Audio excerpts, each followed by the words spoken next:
Hey, everybody, anybody, like whoever this reaches at any point in time. I think I discovered some secrets to the universe, and I'm hoping to share these, and by sharing them, also implant them into my like psyche, which is to say, reality, because it's just like everything, like the bumper stickers and those annoying ass posters that literally used to give me migraines. My college advisor had like multiple posters in like this tiny, like claustrophobic office space. And my college advisor was like always advising me, or trying to. I was always like seeking advisement, because when she became a college professor, I was like in the midst of a spiral. And so I would go in this office space, and there'd be like those four posters, and it would be like the babbling brook, and it would say strength underneath, and it would have like this little like quip that was supposed to be, I guess, inspirational, like keep going or hang in there. It's like that cute little kitty hanging on. So all those things are like so basic, so obvious, so duh. Nothing irks me more, speaking of things like that, than the bumper stickers that say end racism. It's like, no shit. Baby on board always got me too, for a different reason, just because it was pointless. It's like, oh, I was going to hit your car, but now that there's like, it says, now that I know the baby's on board, I'm not going to like crash into you. I brake for trains. That's another really moronic bumper sticker. It's like, who the hell doesn't brake for trains? But yeah, in racism, it's like, oh, really? Man, thank you. I like was going to be racist, but now that I saw your lame ass bumper sticker, I guess I'll, refrain. Okay, like why? Why do we do these things? And I was really cynical for a long time, man. And it's like a side note, so all of these like facts about life and the human condition and what we should do and the way we should be, or the way we should just be, Calvin Klein, Nike, just do it. It's like they say these things where it's like, yeah, obvious, obvious, obvious, get out of your own way, thanks, jackass. If you're in your own way, how the hell do you get out? What horrific advice, right? It's like, I don't need to be told to get out of my own way. I need like a simple, 5 to 10 step process of how to do that. And then maybe we can talk. So it's like, how to. And I think the Achilles heel of every person that will ever be, there's going to be like that one Achilles heel of every person's whatever lifetime. And it's like this lifetime that we are living. It's going to be an Achilles heel of the mind, the body, or the soul. I've said it before. I'm the youngest of three sisters, and my sisters and I have noticed we're kind of like this trinity in a way, because we each have really clear Achilles heels. My one sister, she has had just like a lot of rather unusual, literally deadly serious health ailments as a result of forfeiting, inadvertently her entire youth, with like, her blood count was off, her platelet count was off, and she had a lot of, was like, in and out of the hospitals throughout her 20s. Had a lot of scary brushes. She's super susceptible to everything, and that's what got her Achilles heel, got her into the nursing field. To now she can really excel. She can talk to people in hospice, because not many people have been literally on their deathbed and been told like multiple times, one time, let alone multiple times, hey, bring the family in, this might be like the last night. And she's survived that, and then some. And so it's like led to this beautiful arc of like being able to give back and be that that helper and healer. And then there's there's me and my mind. Consciousness has always felt like living behind enemy lines, and I think everyone who battles themselves and battles reality, consciousness, their perception, your self perception, kind of has that feeling where it's like a constant fight to control your thoughts, to think, you know, certain things, or one way, or a way that wouldn't be just absolutely like, you know, detrimental to, you know, life expectancy, your own. So, and then there's my other sister, who has her Achilles heel is of the soul. And it's going to be, you know, of course, like everybody gets sick, or everybody like has bouts of depression, or has kind of, you know, like who am I moments of whatever. But there's like that one thing, it seems like, for all of us, that is like the thing, that it's like this is the ultimate showdown.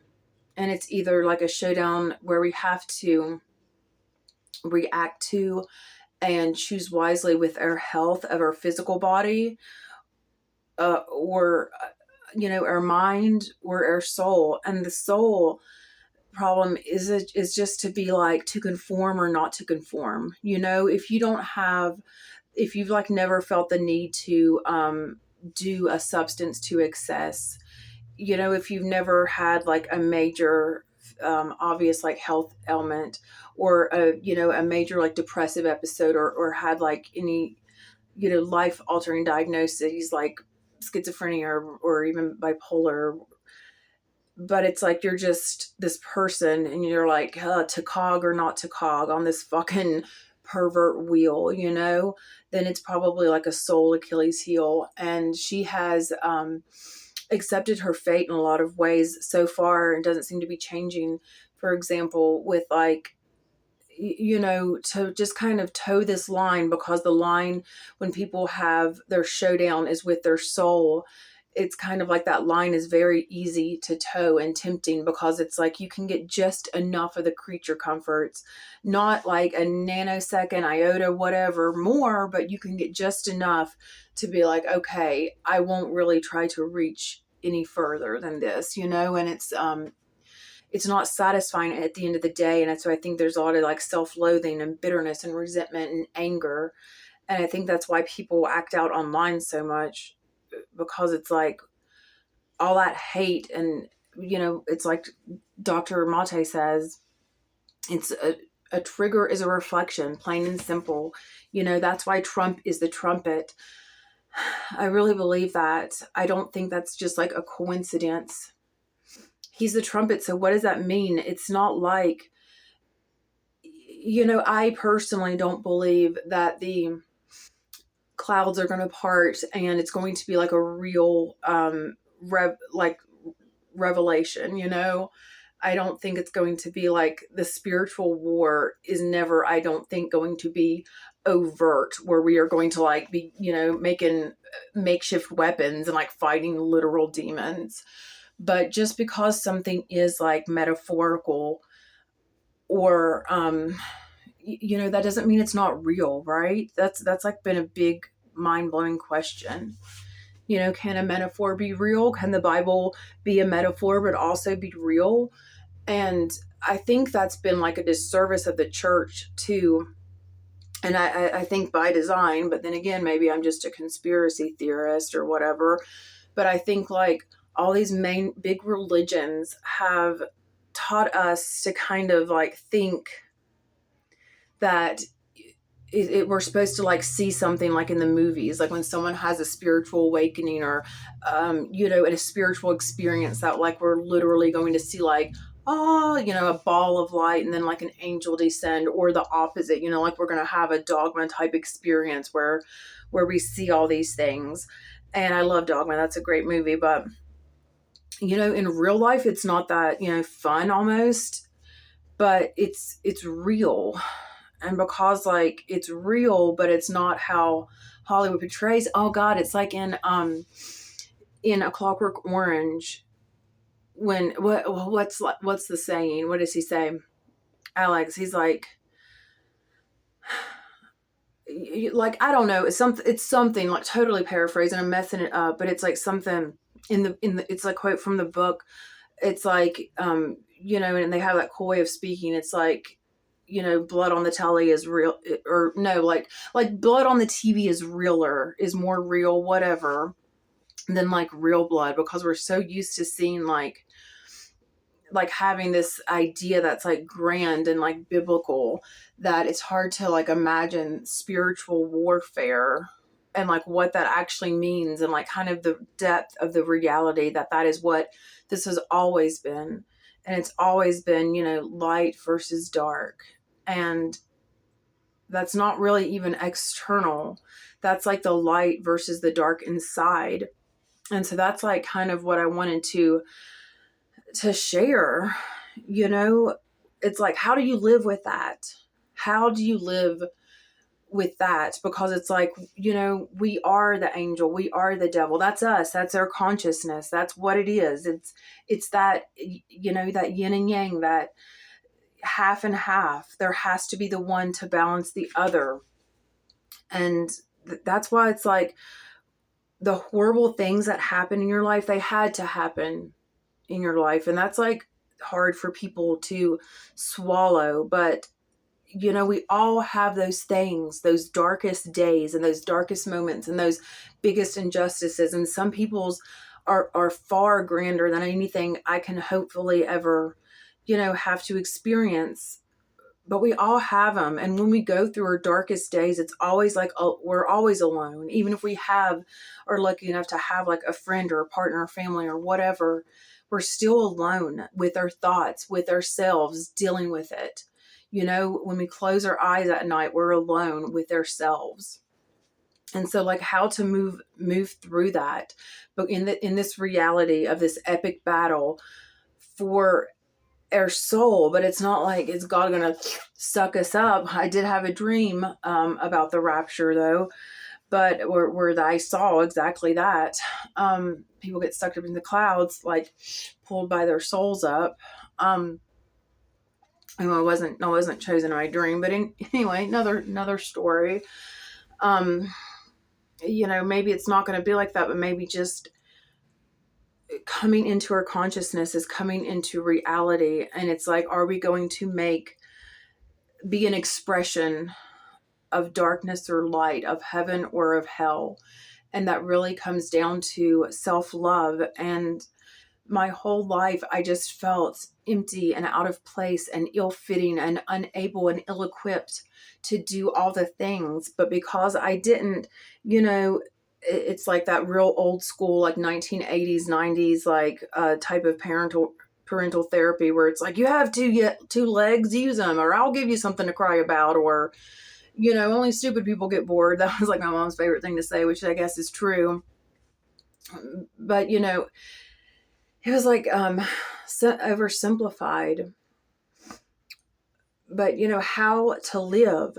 And if you felt ill-fitting, like I said, even if you do have this mind that races, or if you overanalyze, or if you're self-aware to the point of a huge detriment, which self-awareness is like a curse at a certain point. And that is a curse that I had to overcome by being really conscientious of my thoughts and consciously choosing my thoughts.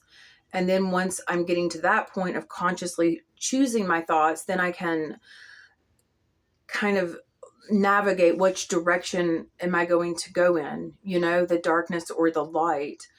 You know, like the devil isn't a liar. It's like the devil is a lie, you know, maybe it is like a conscious, like, or more embodied thing in some ways, but it's still just like the embodiment of a lie, of a mimic, of nothing like original, just like falsehood personified, you know?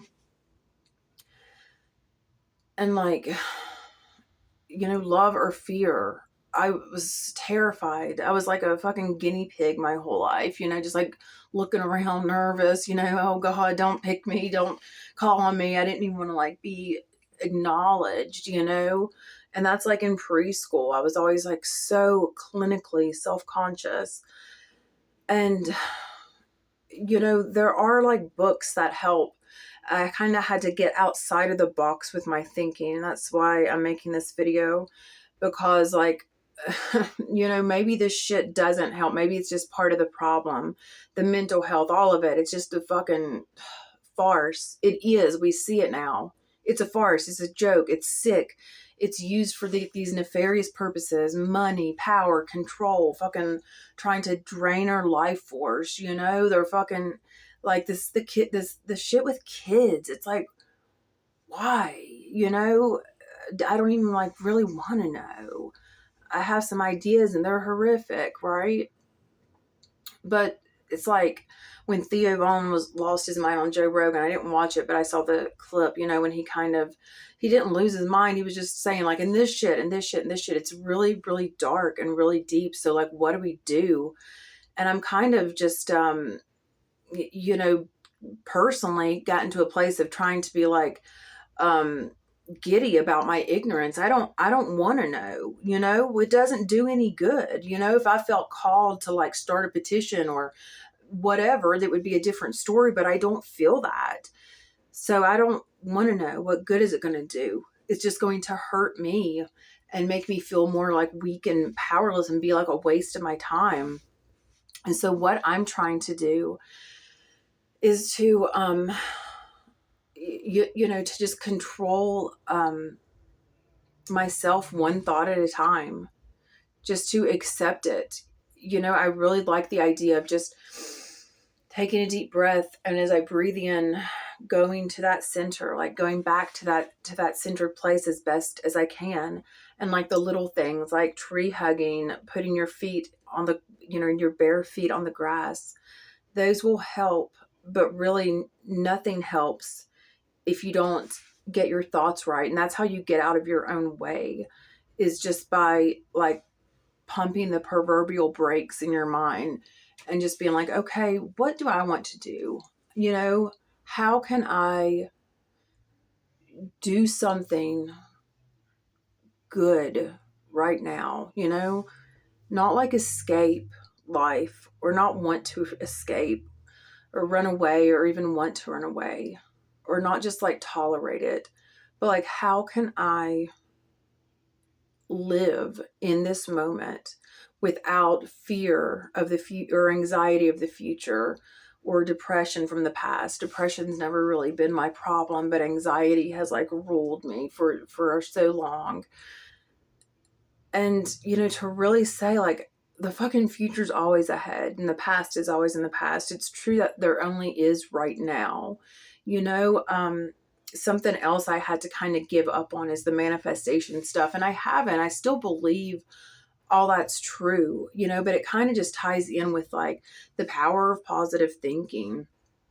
It's like the power of conscious thinking, when you're like conscious of your consciousness and you want to come from a place of, hey, maybe I deserve to be okay. Maybe I deserve to not punish myself for something that was done to me or for something that I did to myself in the past. Maybe I deserve to like have peace of mind or to have like joy in my life, and just approach it like that, from that place of self-love, because that's what I was missing forever, like comparing myself and the anxiety. It was always just coming from a place of like perceived less than. And, maybe that's a soul problem. Like it all overlaps. We are our soul. Like our consciousness makes us more than just like a fucking walking sack of, meat or whatever. That sounded really disgusting. But I don't know. Does anybody like has getting to a place? It sounds negative, but I hope it doesn't, because it's not apathy at all. I think apathy kind of, from my experience, has almost implied like underneath a layer of like caring or bitterness or something, like a wound almost.